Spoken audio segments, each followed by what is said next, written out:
by Claire Brennan and George Henton. BBC News. An overwhelming number of teachers in the UK have suffered either physically or mentally because of their jobs, a study has suggested. The research, commissioned by the charity Education Support Partnership, indicated 75% of teaching staff in schools and colleges experienced symptoms stemming from their work. An earlier survey indicated 62% of the working population was affected. Depression, anxiety and panic attacks were among the conditions cited. The Department for Education said it was addressing issues raised by teachers. Image caption: Pran Patel believes being a teacher is the best job but is becoming increasingly pressured. Increasing levels of marking, admin and exam targets have led to some teachers working 12-hour days, according to Pran Patel, a physics teacher at Mark Hall Academy in Harlow. Teaching is the best job in the world, and the reason for that is I change lives every single day and get paid for it. However, there are unnecessary challenges that are put on teachers day in, day out. The sheer amount of workload has had an impact on my mental health. I have suffered from bouts of depression, anxiety and sleeplessness. It's nothing I'm ashamed of. It's just an illness that affects many of us, he said.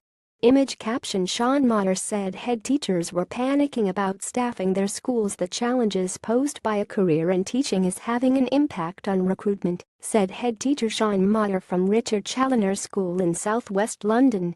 He said there were fewer people entering the profession and that central government was not doing enough to help.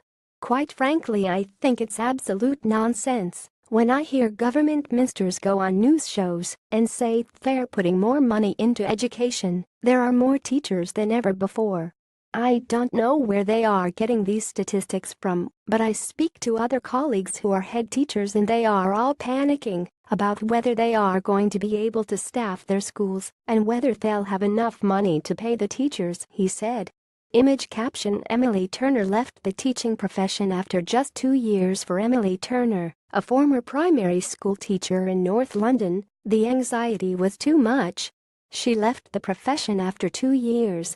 It just started to become this cycle of me feeling like I wasn't teaching well enough because I was depressed, and that was making me more depressed.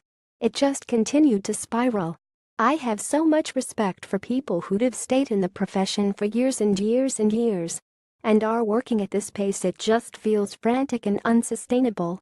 Anyone I talk to who has left has said it's the best decision they ever made, which is sad because I know those people cared about the kids a lot.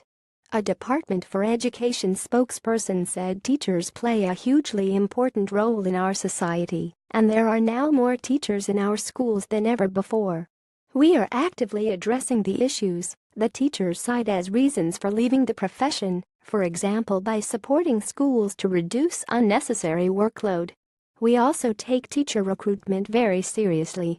As announced at the 2015 spending review, this includes investing £1.3 billion up to 2020 to attract new teachers into the profession. A total of 1,250 responses were received to the survey, carried out by Education Support Partnership and YouGov. All respondents were drawn from the YouGov panel of people who'd signed up to undertake research. The research will be featured in a report on BBC London's Inside Out programme on BBC One on Monday 18 September at 19:30 BST.